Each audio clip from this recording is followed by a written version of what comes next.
میں کے پی کے کا رہنے والا ہوں۔ میری رہائش گجرات سٹی میں ہے۔ میں فیکٹری میں کام کرتا ہوں۔ مجھے سردیوں میں ہر سال 1 منتھ کی چھٹی ملتی ہے۔ چھٹی گزارنے کے لیے میں اپنے نانا جان کے گھر گیا۔ میرا نام گل احمد ہے اور میں آپ کا سبسکرائبر ہوں۔ مجھے آپ کی سٹوریز بہت اچھی لگتی ہیں۔ میرے ماموں ایک ٹرک ڈرائیور ہیں۔ میں جب بھی کے پی کے اپنے نانا جان کے گھر جاتا ہوں تو اپنے ماموں کے ساتھ وقت زیادہ گزارتا ہوں۔ ایک دن ایسا ہوا کہ ماموں کے ٹرک کے ساتھ جو کنڈکٹر ہوتا ہے اس کی طبیعت خراب ہو گئی تھی۔ طبیعت ٹھیک نہیں تھی۔ ماموں نے کمرات شادی کا سامان لے کر جانا تھا تو ماموں کے ساتھ اور کوئی بھی نہیں تھا۔ تو ماموں نے کہا کہ آپ میرے ساتھ جانا چاہیں گے؟ تو میں بہت ایکسائٹیڈ ہوا۔ میں نے حامی بھر دی۔ مجھے ایڈونچر کا بہت شوق ہے تو میں نے ماموں سے کہا کہ میں آپ کے ساتھ جانا چاہتا ہوں۔ تو جیسا کہ میں نے کہا تھا کہ ہم کمرات کچھ شادی کا سامان تھا، فرنیچر وغیرہ، تو ہم نے سامان لوڈ کیا۔ تو ٹائم رات کے 8 ساڑھے 8 ہو رہے تھے تو ہم وہاں سے نکل گئے۔ ہم نے لگ بھگ 5 سے 6 گھنٹوں تک کا سفر کیا۔ تو ہم ایسی جگہ پہنچے وہاں دور دور تک نہ انسان کی ذات، جنگل ہی جنگل، گھپ اندھیرا، ہر طرف خاموشی، اور اس خاموشی میں کتوں کے رونے کی آواز۔ اف عدنان بھائی، مجھے بہت عجیب لگ رہا تھا۔ میں بہت خوف زدہ تھا کہ سنسان سڑک ہے، وہ بھی ٹوٹی پھوٹی۔ میں دل ہی دل میں یہ سوچ رہا تھا کہ کب پہنچیں گے۔ تو اچانک ایک دم سے آواز آئی۔ میں دل ہی دل بہت گھبرایا۔ ہوا یہ تھا کہ ماموں نے ٹرک روک دیا۔ تو ماموں مجھے کہنے لگے کہ دیکھو ٹائر تو پنچر نہیں ہوا۔ تو میں نے سائیڈ سے موبائل کی ٹارچ آن کر کے دیکھا تو ٹرک کا پچھلا ٹائر پنچر تھا۔ تو میں نے ماموں سے کہا کہ ماموں ٹرک کا پچھلا ٹائر پنچر ہے۔ تو ماموں نے کہا کہ اسٹیپنی وغیرہ لگا کر چلتے ہیں، ڈاکو وغیرہ نہ لوٹ لیں۔ تو ہم ٹرک سے اترے تو ہم نے ٹولز وغیرہ نکالے اور اسٹیپنی وغیرہ نکالنے لگے۔ جھاڑیاں ہلنے لگی، آوازیں آنے لگی۔ ماموں ٹائرز چینج کر رہے تھے اور میں نے موبائل کی ٹارچ پکڑ رکھی تھی۔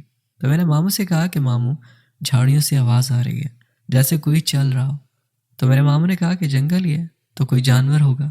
اور بھائی مجھے بہت ہی اسٹرانگ فیلنگ آ رہی تھی، جیسے کوئی تھا ہمیں دیکھ رہا تھا جھاڑیوں کے اس پار، جیسے کوئی ہمیں ہی دیکھ رہا ہو، پر مجھے نظر نہیں آ رہا تھا وہاں کوئی تھا۔ مجھے بہت اسٹرانگ فیلنگز آ رہی تھیں، پر ماموں کو جیسے کچھ فرق ہی نہیں پڑ رہا تھا، جیسے ماموں کو کوئی آوازیں سنائی نہیں دے رہی تھی۔ میں بہت خوف زدہ تھا۔ تو عدنان بھائی آوازیں آنا بند ہو گئیں۔ گھپ اندھیرا، چاروں طرف جنگل ہی جنگل، میرے اور میرے ماموں کے علاوہ وہاں کوئی نہیں تھا، بس ہم تو تھے۔ آس پاس کسی انسان کا بسیرا نہ تھا، جیسے کوئی انسان یہاں صدیوں سے آیا ہی نہ ہو۔ تو بھائی اب جو ہونے والا تھا میں سوچ بھی نہیں سکتا تھا۔ اچانک سے ہمیں ٹرک کے دوسری سائڈ سے کسی نے بہت ہی زور سے ہٹ کیا، دھم کی آواز آئی۔ تو کچھ دیر کے لیے میرے ماموں بھی گھبرا گئے، پر وہ مجھے شو نہیں کروا رہے تھے۔ ماموں نے مجھے کہا کہ اس طرف جا کے دیکھو ذرا کیا ہے۔ تو میں نے ماموں سے کہا کہ آپ بھی ساتھ آئیں، مجھے اکیلے ڈر لگ رہا ہے۔ تو جیسے ہی اس طرف گئے تو وہاں کوئی بھی نہیں تھا۔ تو واپس آئے اور اپنے کام پر لگ گئے۔ تو وہاں بہت ہی عجیب سی آوازیں آنے لگی تھی۔ تو ماموں نے مجھے کہا کہ جاؤ جلدی ٹرک میں بیٹھ جاؤ، جیسے ماموں نے کچھ دیکھ لیا اور بتانا نہیں چاہ رہے ہوں۔ ہم جا کے بیٹھ گئے ٹرک میں۔ جیسے ہی بیٹھے ہمیں ایسا محسوس ہونے لگا جیسے کوئی ہمارے ٹرک کے پاس آ رہا ہو۔ ٹرک ڈرائیوروں کو پتا ہوگا کہ ٹرک کی سائڈ کے پیچھے آرام کے لیے جگہ بنی ہوتی ہے۔ تو میں اور میرے ماموں پیچھے چلے گئے۔ ہم نے ٹرک کی ہر ایک لائٹ آف کر دی، بالکل اندھیرا چھا گیا تھا۔ تو ہمارے ٹرک کو کوئی زور زور سے ہٹ کرنے لگا۔ تو کچھ دیر تک ایسا ہی چلتا رہا۔ تو جو بھی مخلوق تھی ڈرائیور کی طرف سے ونڈو سے ہمیں دیکھنے لگی۔ بھائی اس وقت خوف کی کیا کیفیت تھی میں ہی جانتا ہوں۔ وہ جو بھی مخلوق تھی اس کی ہائٹ کم سے کم 8 سے 9 فٹ تک تھی بھائی، کیونکہ نارمل انسان ایسے نہیں دیکھ سکتا جیسے وہ دیکھ رہا تھا۔ اس کی آواز اتنی خوفناک تھی کہ میں الفاظوں میں بیان نہیں کر پا رہا۔ جسم جیسے ہمارا کام نہیں کر رہا تھا۔ میں اور ماموں آیت الکرسی کا ورد کرنے لگے زور زور سے۔ جتنی قرآنی آیات آتی تھی ہم نے پڑھنا شروع کر دی۔ کم سے کم آدھے سے پونا گھنٹے یہ سلسلہ چلتا رہا۔ دھیرے دھیرے سے وہ آوازیں اور ٹرک کی ونڈو کو ہٹ کرنا سب کم ہو گیا۔ ہم میں اتنی ہمت نہیں تھی کہ باہر نکل کر ٹائر چینج کر لیں۔ کچھ دیر کے بعد ماموں نے کہا کہ بیٹا یوں ہاتھ پہ ہاتھ دھرے بیٹھنے سے کچھ نہیں ہوگا، ٹائر چینج کر کے ہمیں یہاں سے فوراً نکلنا چاہیے، یہ جو بھی مخلوق ہے انہیں ہمارے یہاں آنا اچھا نہیں لگا۔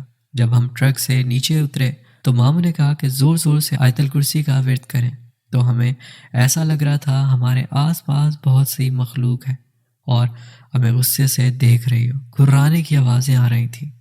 جیسے ہی ہم نے اسٹپنی چینج کر لی تو ویسے ہی ہمیں لگا کہ جنگل سے کوئی بھاگتا ہوا ہماری جانب آ رہا ہے، جیسے 10 سے 12 لوگ ہوں۔ ہم نے جیسے تیسے کر کے سامان اٹھا کر ٹرک میں رکھ دیا۔ ہم ٹرک میں بیٹھ گئے اور ماموں جیسے ہی سیلف لگانے لگے، ٹرک سٹارٹ ہی نہیں ہوا، تو ماموں کہنے لگے یا اللہ یہ کیسی مصیبت ہے۔ اس ٹائم کوئی زور زور سے ٹرک پر ہٹ کرنے لگا تو میری ڈر کے مارے منہ سے چیخ نکل گئی، تو ماموں کہنے لگے بیٹا آیت الکرسی کا ورد کرو۔ ہم زور زور سے آیت الکرسی کا ورد کرنے لگے، کوئی آ کر ٹرک کے ڈور پر ہٹ کرنے لگا، تو پھر ماموں نے اللہ کا نام لے کر سیلف لگایا، تو اس دفعہ اللہ کے فضل و کرم سے ٹرک سٹارٹ ہو گیا۔ تو ماموں نے نہ آؤ دیکھا نہ تاؤ، ٹرک بھگا دیا۔ کچھ دیر تک وہ مخلوق پیچھا کرتی رہی، ہم کمراٹ پہنچ گئے اور جو فرنیچر جو شادی کا سامان تھا وہ وہاں پہنچا کر واپس اپنے گاؤں آئے۔ 4 دن تک مجھے اور ماموں کو بہت تیز بخار رہا۔ تو عدنان بھائی یہ میری ایک سٹوری تھی جو میں نے آپ کو شارٹ میں بتائی، اگر میں پوری ڈیل بتاؤں تو ویڈیو 1 گھنٹے کی ہو جاتی، تو یہ اپنے چینل پر لازمی شیئر کیجیے گا۔ بہت شکریہ، آپ نے اپنی سٹوری ہم سے شیئر کی۔ بڑھتے ہیں ایک اور سٹوری کی طرف۔ السلام علیکم عدنان، امید کرتا ہوں خیریت سے ہوں گے۔ میرا نام عمران ہے اور میں سعودی عربیہ میں ینگ ٹرک ڈرائیور ہوں۔ باقی میں آپ کی ویڈیوز ایسے دیکھتا ہوں جیسے کوئی نہیں دیکھتا ہوگا۔ میری اردو کمزور ہے کیونکہ میری پیدائش ہی سعودی عرب میں ہوئی ہے اور میں کبھی پاکستان نہیں آیا۔ اب میری عمر 26 سال ہے، لیکن انشاءاللہ سون اپنا پیارا کنٹری وزٹ کروں گا۔ ویسے تو میرے ساتھ 3 واقعات ہوئے ہیں، لیکن سب سے ڈراؤنا واقعہ یہ ہوا ہے جو میں آپ کو بتانے لگا ہوں۔ میں ایک ایسی جگہ پر کام کرتا ہوں وہاں دور دور تک کوئی شہر نہیں تھا۔ اگر کسی شہر جانا ہوتا تھا تو گھنٹوں لگ جاتے تھے۔ تو میں جہاں پر کام کرتا ہوں وہ بڑا پروجیکٹ تھا جو کہ 6 سالوں میں ختم ہونا تھا۔ گولڈن پروجیکٹ تھا جہاں سے پہاڑ توڑ کر سونا نکالتا ہے۔ بھائی میرا کام ایسا تھا کہ مجھے صبح 3 بجے نیند سے اٹھنا ہوتا تھا فجر کے ٹائم۔ پروجیکٹ کیمپ میں کھانا لے کر جانا پڑتا تھا۔ 150 کلومیٹر دور پر جنگل میں ایک دوسرا کیمپ تھا لیبر والوں کے لیے۔ تو میں ہر روز 3 بجے اٹھتا تھا، کھانا لوڈ کر کے تو نکل جاتا تھا۔ 3 بجے صبح سے پہلے پہنچنا ہوتا تھا، مطلب سورج نکلنے سے پہلے، کیونکہ لیبر والے بریک فاسٹ کر کے نکل جاتے تھے کام کے لیے۔ تو میری روٹین یہ تھی کہ ہر روز صبح فجر کے ٹائم 3 بجے اس راستے سے میرا گزرنا ہوتا تھا۔ میرا کام ایسا تھا صبح کا کھانا دے کر آؤ، پھر دوپہر کا کھانا اور پھر رات کا کھانا۔ تو 6-7 مہینے گزر گئے اس روٹین میں ایک دن فجر کے ٹائم 3 بجے میں جا رہا تھا، مجھے ایک اونٹ نظر آیا روڈ کراس کرتے ہوئے۔ تو میں نے گاڑی سلو کر دی، دیکھا تو وہ روڈ کراس کر کے بیٹھ گیا۔ پھر میں پارسل ڈیلیوری کر کے آ رہا تھا تو وہ اسی جگہ بیٹھا تھا۔ پھر میں دوپہر کا کھانا دینے جا رہا تھا۔ صبح 11 بجے مجھے ایسے لگ رہا تھا اس کو ہیلپ چاہیے مجھ سے، لائک پانی یا اور کچھ۔ اس ٹائم موسم بھی کافی گرم تھا، اگر سچ میں میرے پاس کوئی پانی ہوتا تو میں دے دیتا، بٹ انفارچونیٹلی میرے پاس پانی نہیں تھا۔ جب میں پارسل ڈیلیوری کر کے آ رہا تھا دوپہر کے، تو واپسی میں نے دیکھا کہ اس کا سر نیچے ٹکا ہوا تھا۔ میں سمجھا مر گیا ہے۔ میں نے گاڑی پارک کر کے دیکھا تو سانسیں چل رہی تھیں اس کی، تو میں چھوڑ کے نکل گیا۔ جب مغرب کا ٹائم 7 بج رہے تھے، سورج ڈوب گیا تھا، پھر اسی روڈ سے جا رہا تھا، تو میں نے گاڑی سٹاپ کر کے دیکھا تو وہ مر گیا تھا۔ میں چھوڑ کے افسوس کر کے نکل گیا۔ پھر رات 11 بجے واپس آ رہا تھا تو نظر اس کے اوپر پڑی، ایسا لگ رہا تھا کہ سانسیں چل رہی ہیں اب تک اس کی۔ پھر میں نے گاڑی سٹاپ کی، لائٹ بالکل نہیں تھی، اندھیرا ہی اندھیرا تھا، مگر میں گاڑی کی لائٹ آف کرتا تو مجھے ایسا لگتا جیسے میں اندھا ہوں، اتنا اندھیرا ہو جاتا تھا۔ تو سر گاڑی سٹاپ کر کے میں نے دیکھا تو وہ مر چکا تھا۔ پھر مجھے ایسا کیوں لگا کہ سانسیں چل رہی ہیں؟ تو پھر میں نے 1-2 ہفتے ہو گئے اسی روڈ سے جب بھی گزرتا تھا تو اس پہ میرا دھیان جاتا تھا۔ دن رات اس کو کیڑوں نے کھانا شروع کر دیا۔ تو ایک دن ایسا ہوا میں نے اس کو دیکھا اور اس کو سوچتے سوچتے جا رہا تھا کہ کاش میں اس کی ہیلپ کر سکتا اور ایسا نہ ہوتا، بس یہ سوچتے ہوئے جا رہا ہوں۔ تقریباً 120 پلس سپیڈ میں گاڑی چلا رہا تھا، بیکاز روڈ لمبا تھا اور اس لیے تو اچانک سے میرے سامنے پورا ایک گروپ آیا روڈ پہ اونٹوں کا۔ عدنان بھائی آپ خود سوچیں 120 پلس سپیڈ پر گاڑی ہو اور سامنے ان کا گروپ ہو تو کیسے انسان بچ سکتا ہے؟ پھر پتہ نہیں کس کی دعا تھی ساتھ کہ میں بچ گیا اور گاڑی نیچے جنگل میں چلی گئی اور ٹائر پھٹ گیا۔ سب سے پہلے میں نے خدا کا شکر ادا کیا سجدہ کر کے۔ یقین کرو اگر ان کے اوپر گاڑی چڑھ جاتی یہ تو کنفرم مر گئے تھے اور میں بھی۔ سر میں گاڑی میں بیٹھا تھا، صبح ہونے کا ویٹ کیا تاکہ صبح ہو اور میں ٹائر چینج کروں۔ سورج نکلنا شروع ہوا تو میں نے گاڑی کا ٹائر بدلنا شروع کیا۔ ٹائر بدل کے سب کچھ کر کے میں نکل گیا اپنے کیمپ جہاں سے میں پارسل پک کرتا ہوں۔ تو اس کے بعد جب میں سویا تو یہی اونٹ بار بار میرے خواب میں آتا تھا، صرف یہی کہتا تھا تم نے میرے بچے مارے، میں تمہیں ختم کر دوں گا۔ تو میں جب بھی سوتا تھا تو ایسا ہی خواب آتا تھا، وہ اونٹ ایک ہی بات دہراتا رہتا تھا، تم نے میرے بچے مارے، میں تمہیں مار دوں گا۔ پھر میرا ایک روم میٹ تھا، امام بھی تھا مسجد کا، تھوڑا بہت علم تھا دین کے بارے میں، تو میں نے اسے بتایا کہ ایسے واقعہ ہوا ہے اور اب خواب میں مارنے کی دھمکی دے رہا ہے، تو اب کیا کروں؟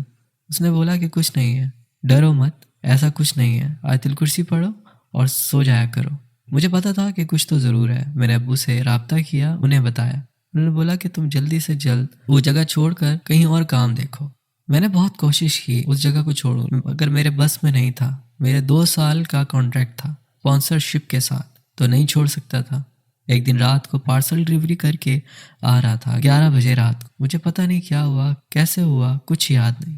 اتنا یاد ہے کہ روڈ سے میں آ رہا تھا، جب ہوش آیا تو رات کے 1 بج رہے تھے اور گاڑی جنگل میں ہے اور بند ہے، ایک ٹائر پھٹ گیا ہے۔ میں ڈر رہا تھا یہ کیا ہوا ہے، کیسے ہوا، گاڑی جنگل میں کیسے آ گئی، کیا کرتا سمجھ نہیں آ رہی تھی، ٹائر کیسے چینج کروں، نیچے اتروں گا تو بالکل اندھیرا، موبائل میں نیٹ ورک نہیں آ رہا تھا، کروں بھی تو کیا کروں، سمجھ نہیں آ رہا تھا۔ تو پھر اچانک سے ایسا لگا کسی نے مجھے گلے سے پکڑ لیا ہے، سانس روک رہا تھا، ایسا لگ رہا تھا کسی نے میرے سر پر پتھر رکھ دیا ہے، فل درد، سانس بند، آنکھیں لال ہو رہی تھیں۔ کوشش کر رہا تھا کہ میں قرآن کی آیتیں پڑھوں تاکہ دور ہو جائے یہ جو کوئی بھی ہے، لیکن منہ بند ہے، کچھ نکل ہی نہیں رہا تھا منہ سے۔ اس طریقے سے حملہ کیا تھا اس نے۔ تو پھر پتہ نہیں کیا ہوا، میں بے ہوش ہو گیا، آج تک مجھے یاد نہیں کہ اس وقت کیا ہوا۔ پھر صبح 4 بجے آنکھ کھلی، میں اسی جنگل میں ہوں، پھنس گیا ہوں، ٹائر پھٹا ہوا ہے۔ پھر میں نے سوچا کہ 1-2 گھنٹے رہ گئے ہیں صبح ہونے میں، سورج نکلنے میں، پھر ٹائر چینج کر کے نکل جاتا ہوں، کیونکہ کمپنی والوں نے بھی کال کی ہوگی گاڑی کہاں ہے، ابھی تک نہیں آیا، صبح کے پارسل ڈلیوری کرنے ہیں، تو میں نہیں جا پایا، ٹائم صبح کے 4 بج رہے تھے۔ تو پھر ویسے ہی گردن پکڑنا شروع ہو گئی، ایسا لگ رہا تھا سر پر کسی نے پتھر رکھ دیا، بہت سخت ہو گیا تھا دماغ، پھر بے ہوش ہو گیا۔ پھر 8 بجے صبح ہوش آیا تو میں نے جلدی گاڑی سے اترنے کی جلدی سے ٹائر چینج کر کے وہاں سے نکلا، آفس والوں کو بتایا، مینیجر کو بتایا کہ ایسا ہوا میرے ساتھ۔ اس نے کہا تم جھوٹ بول رہے ہو، تمہارا کام کرنے کا من نہیں ہے۔ خیر انہوں نے میرا احساس نہیں کیا۔ خیر پھر رات ہوئی، میں سو گیا، وہی اونٹ خواب میں آیا تو ہنس کے کہہ رہا تھا میں تمہیں مار دوں گا جیسے تم نے میرے بچوں کو مارا ہے۔ سر میں رو رہا تھا نیند میں، تو مجھے اسی امام نے اٹھایا کہ تم رو کیوں رہو نیند میں، تم آیت الکرسی پڑھ کے سویا کرو۔ میں نے اسے بولا کہ آلریڈی پڑھ کے سوتا ہوں۔ پھر وہ اپنے بیڈ پر گیا تو میں بھی سونے لگا۔ پھر خواب میں آیا اور غصے میں تھا وہ اونٹ، تو میرے بال کھینچ رہا تھا، مار دوں گا تمہیں، میں تمہیں نہیں چھوڑوں گا، تم نے میرے بچوں کو مارا ہے، ریپیٹ کر رہا تھا ایک ہی بات کو۔ جب اس نے میرے بال کھینچے خواب میں تو میں اٹھ گیا جلدی سے۔ جب میں نے اپنا تکیہ دیکھا تو میرے بال گرے ہوئے تھے تکیے پر۔ پھر میں اتنا رویا، اب لوگ ہنسیں گے اس بات پر، لیکن مجھ پر گزرا، اللہ کسی پر یہ وقت نہ لائے۔ پھر ابو کو بتایا اور ابو نے میرے اسپانسرشپ سے بات کی کہ عمران کے حالات ٹھیک نہیں، وہاں سے نکالو، کہیں اور کام دیکھو۔ لیکن ابھی تک میرا علاج نہیں ہوا، ابھی تک خواب میں وہ آتا ہے، وہی بات ریپیٹ کرتا ہے، میں تمہیں نہیں چھوڑوں گا، تمہیں میرے بچے کو مارا ہے۔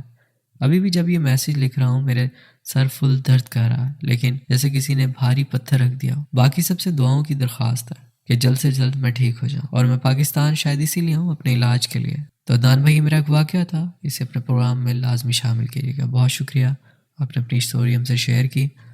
بڑھتے ہیں ایک اور اسٹوری کی طرف۔ السلام علیکم عدنان بھائی، میرا نام مزمل ہے اور میں حیدرآباد سے ہوں۔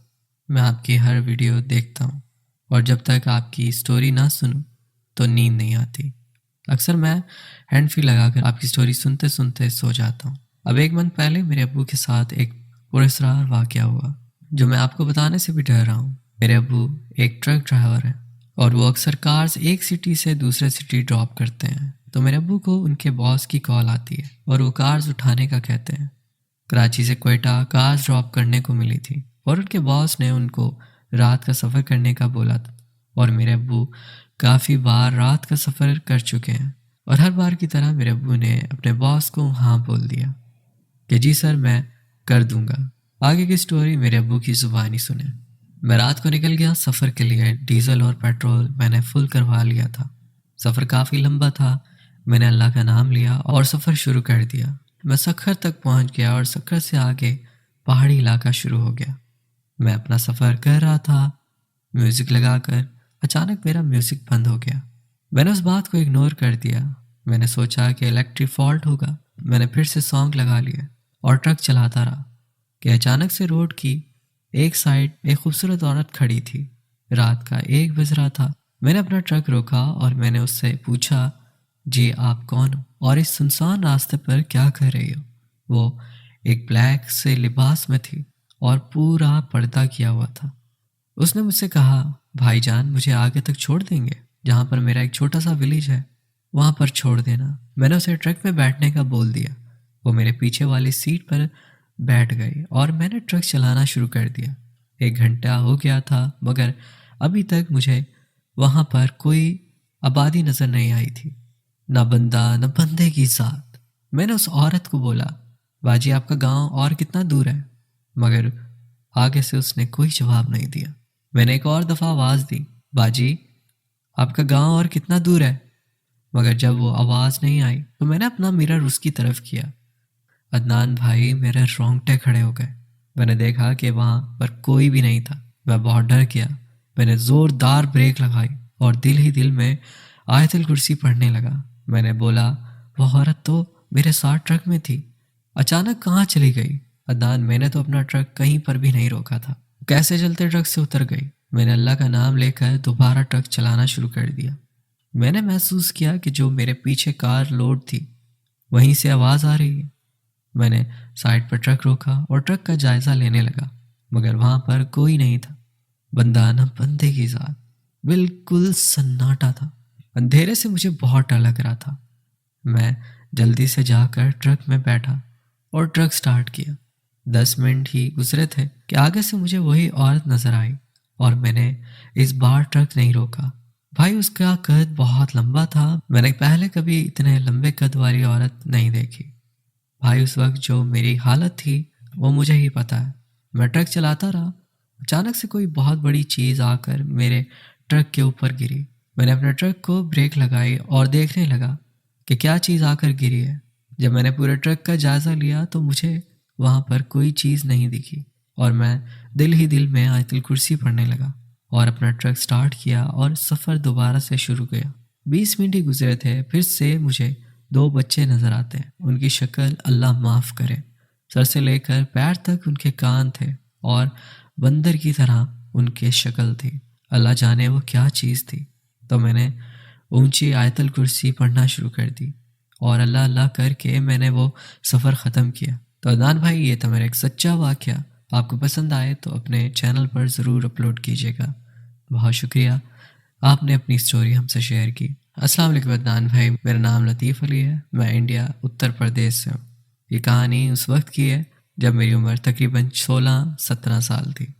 اس ٹائم گاؤں میں ہر گھر میں ٹی وی وغیرہ نہیں ہوا کرتا تھا۔ اس گاؤں میں ایک جگہ ٹی وی پر مووی چل رہی تھی۔ اس ٹائم مجھے موویز دیکھنا اور ٹی وی دیکھنا بہت پسند تھا، تو میں گھر والوں کو بنا بتائے مووی دیکھنے چلا گیا۔ وہاں پہنچ کے دیکھا تو وہاں پر کوئی بالی ووڈ ہارر مووی چل رہی تھی۔ میں نے وہ مووی دیکھی۔ مووی دیکھنے کے بعد میں گھر واپس چل دیا۔ یقین کریں جب میں اپنے گھر سے دور تھا تو مجھے ایسا محسوس ہوا کہ کوئی میرے ساتھ چل رہا ہے۔ یقین کریں میرا پورا جسم پسینے سے بھیگ گیا مگر میں چلتا رہا۔ جب میں گاؤں میں کسی گھر کے پاس پہنچا تو میں نے بہت ہلکی سی اپنی گردن پیچھے گھما کر دیکھا تو اپنے پیچھے کا نظارہ دیکھ کر میرے ہوش اڑ گئے۔ کوئی عجیب سا شخص چل رہا تھا، اس کا پورا لباس وائٹ تھا۔ بھائی میری سانس تھم گئی۔ مگر میں اللہ اللہ کرتے کرتے گھر پہنچا، اور عدنان بھائی جب میں گھر کے اندر گیا تو آپ یقین کریں، جو چھت پہ جانے والی سیڑھی ہوتی ہے اس پہ مجھے کوئی شخص بیٹھا ہوا دکھا، تو میں نے اسے آواز لگا دی کہ یہاں کون بیٹھا ہے۔ جب اس مخلوق نے اپنا چہرہ میری طرف کیا، میرے ہوش ہی اڑ گئے۔ اس کی آنکھیں ایک دم سرخ لال تھی۔ جب وہ شخص کھڑا ہوا سیڑھی پہ، اس کی ہائٹ چھت کے برابر تھی۔ وہیں چھت کے آنگن میں ہمارے پاپا اور دادا بیٹھے تھے۔ میں نے بہت آواز لگائی، ان لوگوں کو میری آواز نہیں گئی۔ بھائی میں وہیں پر بے ہوش ہو گیا، پر مجھے ہوش آیا تب گھر والے میرے پاس تھے۔ انہوں نے مجھ سے پوچھا کیا ہوا تھا، تو میں نے سارا واقعہ بیان کیا۔ تو میرے دادا نے میرے اوپر کچھ پڑھ کر پھونکا اور بولے اب کچھ نہیں ہوگا۔ تب میں نے دادا سے پوچھا وہاں کون تھا؟ تب دادا نے بتایا کہ تم کسی جن کے راستے میں آ گئے تھے اور وہ تمہارا پیچھا کرتے کرتے گھر تک آ گیا۔ تو عدنان بھائی یہ تھی میری کہانی۔ آپ کو اچھی لگے تو اپنے پروگرام میں لازمی شامل کیجیے گا۔ تو بہت بہت شکریہ، آپ نے اپنی سٹوری ہم سے شیئر کی۔ السلام علیکم عدنان بھائی، کیسے ہیں؟ امید ہے آپ خیریت سے ہوں گے۔ میں یو اے میں رہتا ہوں، بیسکلی میں کراچی سے ہوں۔ آج میں آپ کے ساتھ ایک سٹوری شیئر کرنا چاہتا ہوں جو کہ میرے فادر کی ہے۔ ہم سٹارٹ سے ہی کراچی میں رہا کرتے تھے اور میرے فادر نے کافی جگہ کام کیا، مٹھائیوں کی دکان پہ بھی اور بھی کافی جگہ پہ۔ تو میرے والد بتاتے ہیں کہ جب وہ اپنی ٹین ایج میں تھے، ان کے والد یعنی میرے دادا نے انہیں مٹھائی کی دکان پر لگوایا تھا۔ تو وہ بتاتے ہیں کہ ایک رات باہر بہت سناٹا تھا، نہ بندہ نہ بندے کی ذات۔ سردیوں کی رات تھی اور وہ دکان بند کرنے کے لیے لیٹ ہو گئے تھے۔ تو وہ بتاتے ہیں کہ میں دکان پہ بیٹھا ہوا تھا، حساب کر رہا تھا، تو لمبے سے آدمی آئے سفید لباس میں۔ ان کی ہائٹ کافی لمبی تھی اور انہوں نے نوٹ کیا کہ وہ پلکیں نہیں جھپکا رہے ہیں۔ تو اس ٹائم میرے والد چھوٹے تھے تو انہیں کچھ ایسا فیل نہیں ہوا کہ یہ کون ہے۔ تو آپ کو پتہ ہے کہ جنات کو مٹھائی کھانے کا کتنا شوق ہے، تو انہوں نے رپورٹ والی وائس میں بول کر کہا کہ یہ ساری مٹھائی پیک کر دو۔ تو ابو کو لگا کہ مٹھائی کا آرڈر آیا تو کہیں لے جا رہے ہوں گے۔ تو ابو نے ان سے پوچھا کیا ساری پیک کر دوں، مطلب ساری مٹھائیاں پیک کر دوں؟ تو میں نے کہا اگر ساری مٹھائیاں میں پیک کر دوں گا تو بیچوں گا کیا؟ تو انہوں نے ویسے ہی رپورٹک آواز میں کہا کہ ہم جیسا کہہ رہے ہیں ویسا کرو، ہم آپ کو بہت سارے پیسے دیں گے۔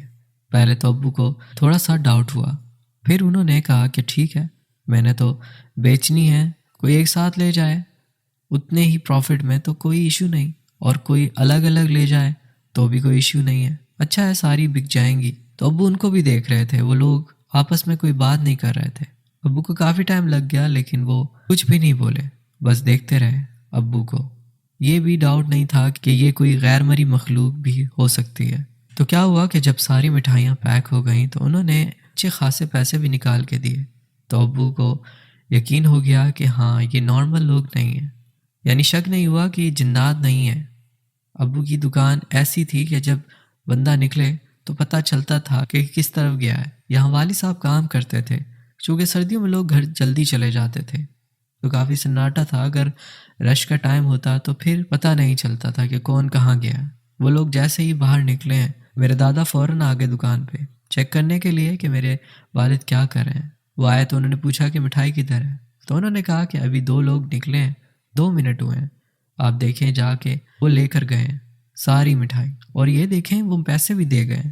تو دادا نے کہا کہ باہر تو کوئی بھی نہیں ہے، جب میں آیا تو مجھے کوئی نظر نہیں آیا، جب میں آیا تو مجھے کوئی نظر آنا چاہیے تھا تمہاری دکان سے نکلتا ہوا، باہر تو دونوں طرف سناٹا ہے۔ تو ابو بہت گھبرا گئے۔ تو دادا نے کہا کہ ڈرو نہیں، وہ جنات تھے۔ تو ابو نے کہا کہ مجھے ساری رات تیز بخار رہا اور اگلے دن بھی میں بیمار رہا۔ جنات مٹھائی کھاتے ہیں، ان کو بہت شوق ہوتا ہے، تو ایسی مخلوق بھی ہوتی ہے جو آپ کو نقصان نہیں پہنچاتی۔ وہ بس مٹھائی لینے آئے تھے اور چلے گئے۔ وہ انسان کے روپ میں آئے تھے، وہ پلکیں بھی نہیں جھپکا رہے تھے۔ بس اس طرح سے کچھ نشانیاں ہوتی ہیں ان کی۔